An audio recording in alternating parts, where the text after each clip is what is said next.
অনুরোধ করে যুবক, প্লিজ যুবক, হৃদয়টাকে মেরে ফেলিও না। তুমি দেখো না, তোমার বয়স 22, 10 বছর বয়সে মা বলেছে স্কুলে যা, মাদ্রাসা যা, মানুষ হবি, ভবিষ্যৎ ভালো হবে। তুমি শোনোনি ক্রিকেট, ফুটবল, সিনেমা, নাটক, কোথায় বিয়ে, কোথায় গায়ে হলুদ, গান বাজনা বাজিয়ে তোমার জীবন কাটাই দিছো। যুবক দেখো, 22 বছর বয়সে তুমি মূর্খ। তোমার পাশের বন্ধু পাইলট স্কুলে পড়ে, হ্যাঁ 10টা টিউশনি পড়ায়, 30,000 টাকাও কামায়। হ্যাঁ, তুমি যাকে বিয়ের প্রস্তাব দিচ্ছ কেউ রাজি নাই, ওর জন্য 5টা ঘর আসে, ওর মা বলছে এখনো ছোট, আরো পড়াশোনা করুক, আর তুমি বিয়ের জন্য হন্য হয়ে খুঁজতেছ। কোনো রিক্সাওয়ালা তোমাকে মেয়ে দিতে রাজি? তুমি দেখো 10 বছর 15 বছর বয়সে যদি মায়ের ওই কথা মেনে নিতা, তাহলে তুমি আজকে উপকৃত থাকতা। আমি জামশেদ মজুমদার 27 বছর বয়সে এসে তোমাকে বলছি তুমি গান বাজনা ছেড়ে দাও। ইনশাআল্লাহ 60 বছর পরে মারা গেলে, 30 বছর পরে মারা গেলে, 70 বছর পরে মারা গেলে ওই উপকৃত হবা। আর তা না হলে এই গান বাজনার সাথে তুমি তোমাকে ধ্বংস করে দিচ্ছ। যেদিন নিঃশ্বাস বন্ধ হয়ে যাবে সেদিন হলেও বুঝবা। বুঝতে তোমাকে হবেই, জমিনের উপরে বোঝো অথবা জমিনের নিচে বোঝো, বুঝতে তোমাকে। শোনো, আল্লাহ কোনো কিছু বলেছে আর তুমি বুঝবা না, আহা হা, পার পাওয়া যাবে না। তবে তোমাকে বলি, যা করেছো করেছো, যা গান বাজনা শুনেছো শুনেছো, এবার আল্লাহকে ভয় করে সব ছেড়ে ইস্তেগফার করো। বলো, আল্লাহ আমাকে ক্ষমা করেন, আমার এই 2 কানে গলিত সীসা ঢালিয়েন না ইয়া আল্লাহ। ছিলাম কিন্তু আমি উপলব্ধি করতে পারিনি, ইয়া আল্লাহ আজকে আমি উপলব্ধি করছি। আল্লাহ আমি আর কখনো বাদ্যযন্ত্র দিয়ে নিজেকে আনন্দিত করব না। এই হারাম যা আপনাকে রাগান্বিত করে, আমি আর কোনোদিন এই হারাম দিয়ে নিজেকে আনন্দিত করব না। আমি অনুরোধ করব, চিটাগং শহরে থাকি, বেশি দিন হয় না, তবে কারো বিয়ে হলে আর 2 দিনও ঘুম হয় না, এত পরিমাণ গান বাজনা বাজায়, আল্লাহি হৃদয় ভেঙে যায়। আল্লাহর কসম, কি দিয়ে বুঝায় আপনাকে? মন চায় মারামারি করি, মন চায় গালাগালি করি, মন চায় ঝগড়া করি, মন চায় ওর বিয়ে ভেঙে দেই, মন চায় নিজে পুলিশের ওসি হয়ে ওদের সবগুলো বন্ধ করি, মন চায় রাজনৈতিক নেতা হয়ে লাঠিছোটা নিয়ে এদেরকে পেটানো শুরু করি, মন চায় আল্লাহর থেকে অনুমতি আসুক, ওহি বন্ধ হয়ে গেছে, মন চায় আল্লাহ তুমি ওহি পাঠাও, একটাকে গলায় পাড়া দেয় কতক্ষণ। মন চায় নিজেকে যদি অনেক জ্ঞানী, অনেক কিছু হতাম, কোথাও গিয়ে যদি বলতাম গান বন্ধ করো, যদি বন্ধ করে দিত, যদি এমন কিছু হতাম, কত কিছু যে মন চায়। তোমার বিবাহ তুমি রামশ্যাম যদুমধুর মতো করে ফেলেছ। যুবক, তুমি কেন কবুল পড়ে বিয়ে পড়ো? আমার তো বুঝে আসে না। বাবা, আপনি কেন আপনার ছেলেকে কবুল পড়িয়ে বিয়ে দিচ্ছেন? আমার বুঝে আসে না। ভাই, আপনি কেন আপনার মেয়েকে কবুল পড়িয়ে বিয়ে দিচ্ছেন? আমার বুঝে আসে না। আপনার মেয়ে হলুদ কাপড় পরে, মাথার মধ্যে খোপা দেয়, 3 জনে এসে দুধ খাওয়ায়, 4 জনে কোলে নিয়ে নেয়, 6 জনে গান বাজায়, 10 জনে এসে হলুদ মাখে, শুধু বুঝি মৌলবি দিয়ে কবুল পড়ালে বুঝি মুসলিমের বিয়ে হয়? শুনুন, আপনার নবী মুহাম্মদুর রাসূলুল্লাহ সাল্লাল্লাহু আলাইহি ওয়াসাল্লাম কবুলের পদ্ধতি দিয়ে গেছেন, তাই কবুল পড়ায় মুসলমানের বিয়ে মনে করেন না। কিন্তু বাকি যেগুলো করেন এগুলো কার পদ্ধতি? কার?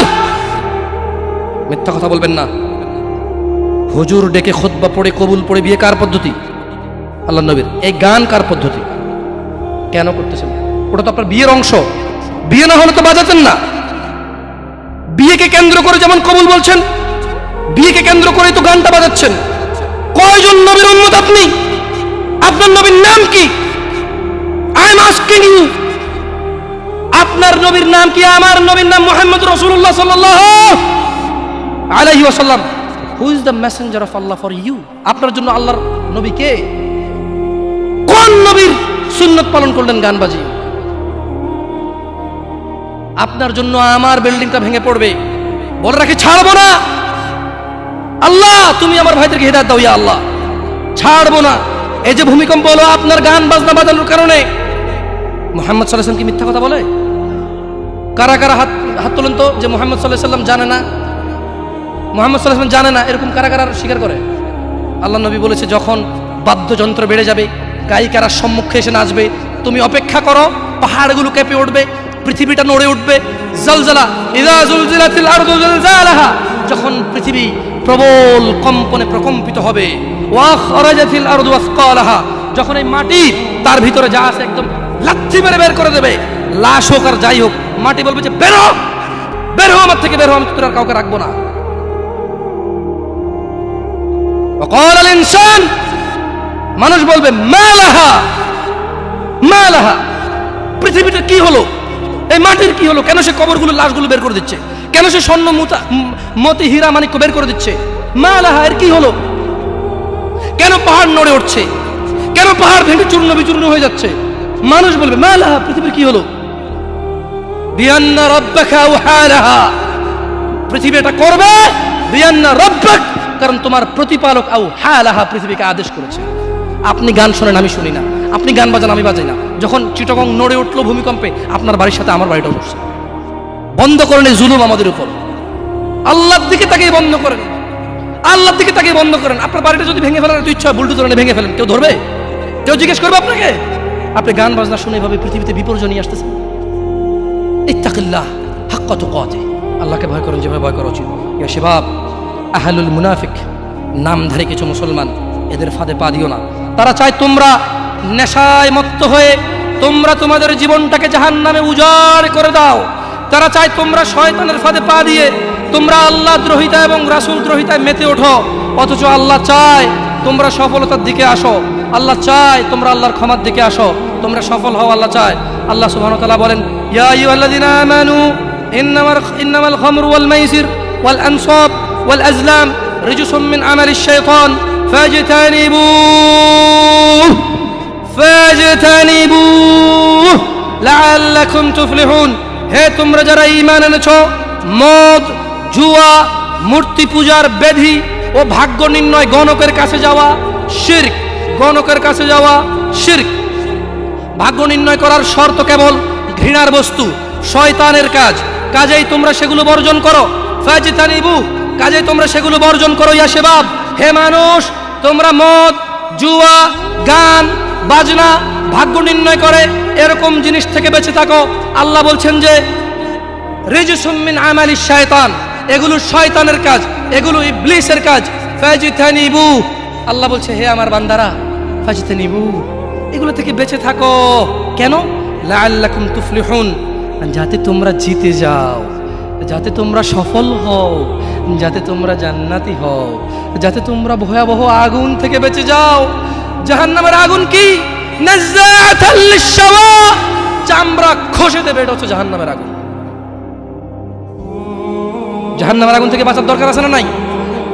এইভাবে এলোমেলো চলাফেরায়, শুক্রবারের নামাজে গিয়ে বাকি সব বাদ দিয়ে নামাজও পড়বো, শুধু খাবো। আরে বাস্তবতা এমন, এখনকার ঘুষখোররা বলে যে শোনেন 3 লাখের নিচে হবে না, আপনাকে বুঝাতে পারতেছি না, জোরের টাইম চলে যাচ্ছে, দিলে দেন না দিলে যায় নামাজ যাই। বড় আশ্চর্য, বড় আশ্চর্য। আরে ভাই, নামাজ আল্লাহর সাথে অপরাধ, ক্ষমাকারী কে? জানা আল্লাহর সাথে অপরাধ, ক্ষমাকারী কে? মদ পান আল্লাহর সাথে অপরাধ, ক্ষমাকারী কে? কিন্তু যার থেকে ঘুষ নিছেন, এটা কি আল্লাহর হোক না মানুষের হোক? ক্ষমাকারী কে? মানুষ, আল্লাহ না। আল্লাহ ক্ষমা করবে না, আল্লাহ নিজের উপরে হারাম করে দিয়েছে এটা। আপনি যদি বলেন যে আমি 3 দিন ভাত খাবো না, পারবেন? এই ওয়াদার উপর থাকতে পারবেন? নাকি খিদের জ্বালা খেতেই হবে? আল্লাহ এতটাই ক্ষমতাবান, তিনি যদি বলেন যে আমি এটা করব না, তিনি এটা না করে থাকতে পারেন। অনেকে বলে যে আল্লাহ চাইলে পুরুষেরটাকে মহিলা বানাইতে পারবে। আমরা বলি যে আল্লাহ চাইলে সবই পারবে, কিন্তু আল্লাহ এখানে বলে যে আমি চাইবই না এটা। আর আল্লাহ এত ক্ষমতাবান, আমি এটা করব না বলে পৃথিবীর কেউ জোর করে ওনাকে করাইতে পারবে না। আমরা কথা বুঝতে পারছেন? এই জন্য মানুষের হক যে নিচ্ছেন আপনারা, আল্লাহ ক্ষমা করবে না। তো প্রশ্ন, আল্লাহ এত ক্ষমতাবান, আল্লাহ ক্ষমার মালিক না আল্লাহ? আল্লাহ এই ক্ষমতাটা তার বান্দাকে ভালোবেসে দিয়ে দিছে। হ্যাঁ বান্দা নে, তোকে দিয়ে দিলাম এখতিয়ার, আমি আল্লাহ মিথ্যা কথা বলি না। তোর হক যে খাবে, তুই মাফ করলে সে মাফ পাবে, মাফ করবো না। আমি দাখিলে দিব না জায়গায়, কি করবে না? আমি না কি গলাবো না। লা ইলাহা ইল্লাল্লাহ, সুবহানাহু, তিনি পবিত্র। তো তারা চায় তোমরা মদ, জুয়া, নেশায় ব্যতিব্যস্ত হয়ে থাকো। নামধারী মুসলিমরা চায়, মুনাফিকরা চায় এটা। কাফেরদের দোষ দিয়ে লাভ নাই, 90% মুসলমান দেশ, আপনারাই তো বলেন। তা কাফের কি করে এখানে? এখানে মদের আড্ডার মালিক মুসলমান, এখানে গানের আড্ডার মালিক মুসলমান, এখানে ডিস কেবলের মালিক মুসলমান, এখানে মানুষ মারে মুসলমানের কথা, এখানে মানুষ বাঁচায় মুসলমানের কথা, এখানে দুজনে যায় উঠা নিয়ে চলে আসে কাউকে মুসলমানের কথায়। মুসলমানের বাড়ির নিচে মসজিদ, মুসলমানের দোকানের উপরে মসজিদ, মুসলমানের ঘরের পাশে মসজিদ, মুসলমান নামাজ আসে না, কাফের দোষ দিবেন কিভাবে আপনি? এরা সবই তো মুসলমান। তো এরা কি মুসলমান না মুনাফিক? এরা মিথ্যাবাদী। কি আপনারা মনে কষ্ট নিচ্ছেন যে আমাদেরকে গালি দিয়ে গেল? ওয়াল্লাহি ওয়াল্লাহি ভুল বুঝিয়েন না। আমি এই কথাগুলো বলে বুঝাতে চাচ্ছি, আপনি যে নামাজ পড়েন না, এটা ছাড়া বিকল্প নাই। আমি বলি না যে আপনি খারাপ জাহান্নামে চলে যাবেন, না। আপনার মালিক কে? তিনি যদি আপনাকে জান্নাত দেয় ক্ষমা করে, কেউ ঠেকাইতে পারবে? কিন্তু মনে রাখবেন, তিনি মিথ্যা কথা বলেন না। তিনি বলে দিয়েছে তিনি কাদেরকে জান্নাত দেবে। উনি পৃথিবী পরিচালনা করেন একটা নিয়ম শৃঙ্খলায়। কিভাবে? একটা নিয়ম শৃঙ্খলায়। বুঝে আসছে না, আসে নাই? যাই হোক, ইবনে আব্বাস রাদিয়াল্লাহু আনহুমার বর্ণনায় রাসূল সাল্লাল্লাহু আলাইহি সাল্লাম বলেন, আল্লাহ তাআলা মদ, জুয়া, তবলা, সারেঙ্গি হারাম করেছেন। তিনি আরো বলেন, নেশাগ্রস্ত করে এমন প্রত্যেক বস্তু হারাম। মুসনাদে আহমদ ও আবু দাউদ এসেছে। এছাড়াও বহু প্রমাণ ও নির্ভরযোগ্য হাদিস রয়েছে যাতে গান, বাদ্যযন্ত্র হারাম ও নাজায়েজ বলা হয়েছে। এই ব্যাপারে বিশেষ সতর্কবাণী রয়েছে ও কঠিন শাস্তির ঘোষণা করা হয়েছে। রাসূলুল্লাহ সাল্লাল্লাহু আলাইহি সাল্লাম বলেছেন, আমার উম্মতের মধ্যে এমন সম্প্রদায় হবে যারা জেনা, ব্যভিচার, রেশমি কাপড় ব্যবহার, মদ পান ও গান বাদ্যকে হালাল করবে। আপনি আপনি আপনি খেয়াল করে দেখেন, আল্লাহ নবী ভবিষ্যৎবাণী দিয়ে গেছে যে আমার উম্মতের মধ্যে এমন কিছু লোক বের হবে যারা দাঁড়িয়ে থাকবে, 60 বছর বয়স হবে, মসজিদের সভাপতি হবে, স্কুলের সভাপতি হবে, অথবা কোনো পতি হইল না, কারো পতি হইল না, এমনি মানুষ ভিক্ষা করে হলো বিয়ে করে গান বাজার ব্যবস্থা করবে। ভিক্ষা করে হলো গান বাজার কি করবে? ব্যবস্থা করবে। নালে তাকে বিয়ে হচ্ছে না, নালে কি হচ্ছে না? বিয়ে হচ্ছে না। ওয়াল্লাহি যত পোলা তার বিয়েতে গান বাজা, বাবা জীবিত, এই বাবা দায়ী। যদি ওই বাবা বিয়েতে উপস্থিত থাকে, বাবা ছেলেকে ডাইরেক্ট বলবে, শোনো, তোমার যৌবন আছে, তোমার ইনকাম আছে, তোমার ক্ষমতা, তুমি গান বাজনা বাজাবা। আমি বাবাকে আল্লাহ ক্ষমতা দিছে, আল্লাহকে আমি রাজি থাকবো না, তোমার বিয়ে হবে না। মেয়েকে বলবে, তোর বিয়ে হবে না, তুই গায়ে হলুদে যাবি? মানে আমি খালি এখান থেকে সরে যাই আর বলবো যে এইটা আমি বিয়েতে থাকবো না, এই বিয়ে হারাম, গান বাজনা বাজতেছে, গায়ে হলুদ হচ্ছে, আমি বিয়েতে থাকবো না, এটা আল্লাহ আমার পাওয়ার দিচ্ছে। তুই মক্কার ইমামে যদি বিয়ে পড়াস আর আমি না রাজি না থাকি, তোর বিয়ে হারাম। বুঝে আসছে না, আসে নাই?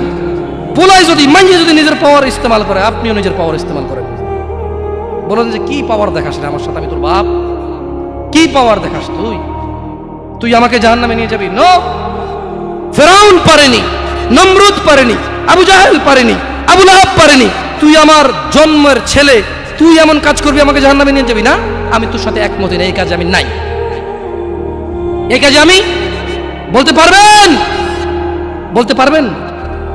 দেখুন, বলতে পারেন আর না পারেন, এখানে স্বীকৃতি দেন আর না দেন, বলা উচিত। যাই হোক, রাসূলুল্লাহ সাল্লাল্লাহু আলাইহি সাল্লাম বলেন, যে ব্যক্তি দুনিয়াতে মদ পান করবে যে ব্যক্তি দুনিয়াতে মদ পান করবে ও তওবা করবে না, সে আখিরাতে তা থেকে বঞ্চিত থাকবে। দেখুন দিনী ভাইরা, জিনা ব্যভিচার এত পরিমাণ বেড়েছে। হে মুসলমান, হে মানুষ, মুনাফিকের ফাঁদে পা দিও না। তারা চায় তোমরা বেহায়াপনা, নির্লজ্জতা, নোংরামো, অশ্লীল চরিত্রকে আপন করে নাও, যা তোমাদের দুনিয়া ও আখিরাতকে সম্পূর্ণ ধ্বংস করে দিবে, যা তোমরা তোমার নিজের ও তোমার ভবিষ্যৎ প্রজন্মের দুনিয়া ও আখিরাত অন্ধকার করে দেবে। এই ব্যাপারে আল্লাহ সুবহানাহু ওয়া তাআলা সূরা আল ইসরা বলছেন, ওয়ালা তাকরাবুজ জিনা, তোমরা জানার কাছেও যেও না, ইন্নাহু কানা ফাহিশাতান ওয়া সাআ সাবিলা, নিশ্চয়ই এই জিনা ব্যভিচার, নিশ্চয়ই এই জিনা ব্যভিচার, নিশ্চয়ই এই জিনা ব্যভিচার অশ্লীল, অশ্লীল, অশ্লীল, অশ্লীল, নিকৃষ্ট, নিকৃষ্ট, নিকৃষ্ট আচরণ। রাসূলুল্লাহ সাল্লাল্লাহু আলাইহি সাল্লাম বলেন, জিনাকারী ব্যক্তি যখন সে জিনা করে ওই সময় তার ঈমান থাকে না। চোর যখন চুরি করে ওই সময় সে মুমিন থাকে না। মদখোর, নেশাগ্রস্ত লোক যখন সে নেশা করে ওই সময় তার ঈমান থাকে না। চিন্তা করে দেখেন তো, মদ খাওয়া অবস্থা মারা গেলে কি হয়ে মরলেন বলেন তো? যতই হজ করেন, কি হয়ে মরলেন? হজ করতে কে বলছে? আল্লাহ। হজ করতে কে বলছে? মুহাম্মদ সাল্লাল্লাহু আলাইহি সাল্লাম। নামাজ পড়তে কে বলছে? আল্লাহ। নামাজ পড়তে কে বলছে? মুহাম্মদ সাল্লাল্লাহু আলাইহি সাল্লাম। ওই একই মুহাম্মদ সাল্লাল্লাহু আলাইহি সাল্লাম বলছে, চোর চুরি করার সময়, মদখোর মদ খাওয়ার সময়, জানাকারী ব্যক্তি যতক্ষণ ওই মহিলার সাথে থাকে, এর ঈমান কি? বলেন, কতদিন বাঁচবেন? কে আছেন বলতে পারেন? আবারও পাইলাম না। আমি ভাবছি এতক্ষণ ওয়াজ শোনার পর একটু সাহস হবে, বলবো যে আমি এতদিন বাঁচবো। তো যে জেনা করতে গেলেন, তার মানে গ্যারান্টি আছে যে যা জেনাটা না করে চলে আসবো, তারপরে মরবো তওবা করে? না, এরকমই তো কিছু নাকি? আল্লাহ আমাদেরকে বুঝার তৌফিক দান করুন। দেখুন দিনী ভাইয়েরা, আল্লাহ সুবহানাহু ওয়া তাআলা বলছে যে নিশ্চয়ই তোমাদের ধন সম্পদ ও তোমাদের ছেলে সন্তান তোমাদের জন্য পরীক্ষা। এবং তোমাদের শত্রু। কিছু কিছু ক্ষেত্রে ছেলে সন্তানের ধন সম্পদ কি শত্রু। যে এই ছেলের জন্যই তো রেপ করে আসছে, আপনি বলছেন যে না আমার ছেলে নির্দোষ। 5 লাখ টাকা উকিলকে দিয়েছেন, 10 লাখ টাকা অমুককে দিয়েছেন, 3 লাখ টাকা অমুককে দিয়ে একটা মেয়ের জীবন নষ্ট হয়ে গেল, আপনি পরোয়াই করেন। কার জন্য এটা করেছেন বলেন তো? আপনার নিজের জানা করার কারণ নাকি ছেলে? নিজের জন্য না ছেলের জন্য? হ্যাঁ, তো বলেন এই ছেলে কি শত্রু না মিত্র? এই ছেলে এই যে আপনি একটা অন্যায়কে সাপোর্ট করে গেলেন, যদি আল্লাহ আপনাকে জিজ্ঞেস করে আপনার বাঁচা আছে, এই অন্যায়টা আপনি কার জন্য করছেন? কার জন্য? তাহলে এই ছেলেকে শত্রু না বন্ধু? এই জন্যই দিনী ভাইয়েরা, আমি আপনাদের লাস্ট 2-3 মিনিট কথা বলে আমি ইনশাল্লাহ, আপনাদের বক্তারা এসে গেছেন, আমাদেরকে নিয়ে আসতে পারবো। আমি কতক্ষণ বলবো? আমার রাজশাহীর দিকে যেতে হবে একটু, এক্স্যাক্টলি 5 মিনিট ইনশাল্লাহ। দেখুন অনেক কথা বলেছি, হয়তো এই বয়সে অনেক কথা আমার মুখে মানায়ও না। আসলে সব কিছুরই তো একটা বয়স আছে। ছোট মানুষ যদি বুড়া পাকনা পাকনা কথা বলি, মুরব্বীদের গায়ে এমনি লাগবে, পাকনা পাকনা কথা বলে, বয়স কত রে তোর, কি বুঝছিস তুই দুনিয়া, ঠিক না? তবু আমি আপনাদেরকে বলি একটা কথা, আপনারা আমার কোনো কথায় মনে কষ্ট নেবেন না। আমার হাত পা নড়ে চড়ে একটু বেশি, তো এই জন্য আপনারা অহংকার নিয়েন না। আমি সৌদি আরবে বড় হয়েছি, কি বলবো জানি না, অনেকেই মাইন্ড করেন, আমার এটা নড়েই যায়, কিচ্ছু করার নাই। আমি এইভাবে ধরে রাখি অনেকক্ষণ, এইভাবে ধরে রাখি অনেকক্ষণ, কিন্তু আবার চলে আসে আমার হাত, বুঝছেন? তো আপনারা অহংকার দৃষ্টিতে দেখিয়েন না, এটা আমার অভ্যাস। খায়ের ইনশাআল্লাহ, আশা করি আপনারা বুঝবেন, সবাই এখানে বুদ্ধিমান মানুষ। আমি এতক্ষণ থেকে আপনাদেরকে কিছু নসিহত করেছি, আপনাদেরকে বলে রাখি, আপনি, শুধু আপনি না, এই পৃথিবীতে যত মানুষ আর জিন আছে সব যদি একসাথে হয়ে ফন্দি করে যুক্তিশলা পরামর্শ করে আল্লাহ দ্রোহিতা, আল্লাহ বিরোধী কাজ করে, আল্লাহর কিছুই যায়, জোরে বলেন তো, আল্লাহর কিছুই যায়। এই পুরো পৃথিবীর মানুষ এবং জিন সবাই যদি একসাথে কোনো গুনাহ না করে, শুধুই আল্লাহর অনুগত্য করে, আল্লাহর যেই ক্ষমতা, আল্লাহর যেই মহত্ব, কিছুই বাড়বে, কিছুই বাড়াইতে, কিছুই কমাইতে পারবেন না। আপনাকে একটা কথা বলি, নিজেকে বেশি অপরাধী মনে করিয়েন না। আপনি এত ভালো আল্লাহ পেয়েছেন, আপনি এত ভালো রব পেয়েছেন। বনি ইসরায়েলের একজন লোক 99 জন লোককে হত্যা করলো, তারপর সে চিন্তা করলো আমার ভালো হওয়া উচিত, ক্ষমা পাওয়া উচিত, জাহান্নামের আগুন থেকে মুক্তি পাওয়া উচিত। বাবা আমি এই জাহান্নাম সহ্য করতে পারবো না, কিভাবে আমি জাহান্নাম থেকে বাঁচব? তখন সে একজন জ্ঞানী লোকের খোঁজ নিল এবং জিজ্ঞেস করলো যে আমার কি ক্ষমা হবে? ওই লোকে বলল যে না না, তোমার তো ক্ষমা হবে না। একবারে তারেও মেরে কতজন পূর্ণ করলো? কিন্তু তার হৃদয়ে যন্ত্রণা কমেনি। ওই যে একটা যন্ত্রণা, কি কাজ করলে আমি ক্ষমা পেয়ে যাব, কি এমন কাজ করলে আমি আল্লাহর আযাব থেকে রক্ষা পাবো, সে আল্লাহকে প্রচন্ড ভয় পাচ্ছিল।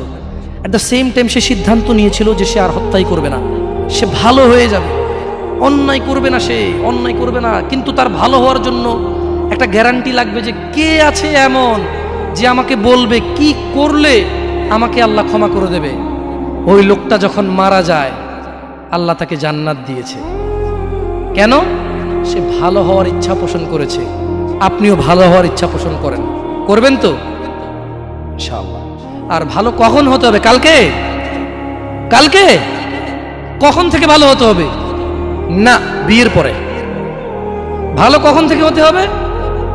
না, চাকরির পরে। ভালো কখন থেকে হতে হবে? একটু দাঁড়ি টাড়ি পাকার পরে, নাকি এখন থেকে? একটু নিজেকে প্রশ্ন করিয়েন, যখন বলবেন কালকে থেকে ভালো হয়ে যাব, মহা অন্যায় কথা। মানে আপনি নিশ্চিত গ্যারান্টি দিয়েছেন আপনি কালকে পর্যন্ত বাঁচবেন। এটা কত জঘন্যতম কথা না? আল্লাহ আমাদেরকে বোঝার তৌফিক দান করুন দিদি ভাইরা। একটা হাদিসে কুদসি শুনিয়ে চলে যাবো ইনশাআল্লাহ তাআলা। বক্তা এসে গেছেন মাশাআল্লাহ আলাইহি, আল্লাহ ইয়াহফাযহু ওয়া ইয়াহফাযকুম। আল্লাহ সুবহানাহু ওয়া তাআলা ফেরেশতাদেরকে ডেকে বললেন, কাকে কাকে ডেকে বললেন? ফেরেশতাকে, যে হে ফেরেশতারা, আমার কোনো বান্দা সে যদি গুনাহ করার ইচ্ছা করে, কি করার ইচ্ছা? তুমি লেখিও না।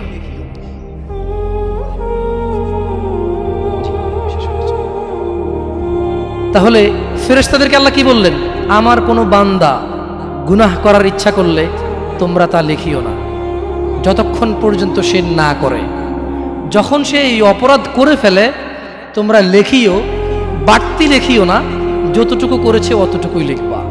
কিন্তু জানেন আল্লাহ আপনাকে কত ভালোবাসে? এই সেম আল্লাহ ফেরেশতাদেরকে বললেন, শোনো, আমার কোনো বান্দা যদি কোনো ভালো কিছু করার নিয়ত করে সঙ্গে সঙ্গে নেকি লিখে ফেলো। সুবহান। আমার কোনো বান্দা যদি ভালো কিছু করার নিয়ত করে সঙ্গে সঙ্গে লিখে ফেলো। সে এই কাজটা করা পর্যন্ত অপেক্ষা করার দরকার। সে নিয়ত করছে এটা করবে, মাদ্রাসায় দান করবে, মাহফিলে দান করবে, মসজিদে দান করবে, সিগারেট ছেড়ে দেবে, এখন থেকে ছেড়ে দিছে, প্রতিজ্ঞা নিছে, এখন থেকে মদ খাওয়া ছেড়ে দিছে, এই এখন এই মাহফিলে প্রতিজ্ঞা নিছে, ইনশাআল্লাহ তাআলা ফজরে আমার যা হয় হয়, মসজিদ আমার চেহারা দেখবে, আমি মসজিদের চেহারা দেখব। আল্লাহ বলছে যে ফেরেশতা লিখে ফেল, লিখে ফেল। এখন কিন্তু ফজর হয়নি, তো এই লোকটা এরকম প্রতিজ্ঞা করে যদি সে মসজিদে ফজরে উপস্থিত হয়ে যায়, যদি সে মদের বোতল আসলো কিন্তু খেলো না, জুলুম করার সুযোগ আসলো কিন্তু করলো না, সে এবার এই ভালো কাজটা বলে করেও ফেলছে, রাইট? আল্লাহ বলেন যে ফেরেশতা বাড়ায় লেখ, 10 থেকে 700 গুণ বাড়িয়ে দে। ইয়া আল্লাহ, ইয়া আল্লাহ, আমরা তো এতটা অপদার্থ হয়ে গেছি, এতটা নিমুখ হারাম নাফরমান হয়ে গেছি, ভালো কিছু করার নিয়ত করি না। কোন হুজুর আসা ঠিক কিনা, সবাই ঠিক, তারপর শেষ, সব শেষ। না, আমাকে ঠিক বলতে হবে না, এখানে সবাইকে শুনে ঠিক বলতে হবে না, আপনি ঠিক হয়ে যান। আল্লাহ আমাদেরকে বোঝার তৌফিক দান করুন। আল্লাহ সুবহানাহু ওয়া তাআলা বক্তা এবং শ্রোতার অনিষ্ট থেকে উভয়কে আশ্রয় দান করুন। আল্লাহ তাআলা বক্তার কোনো কথা যদি শ্রোতার জন্য ক্ষতিকারক হয়ে থাকে, আল্লাহ শ্রোতাদেরকে আশ্রয় দান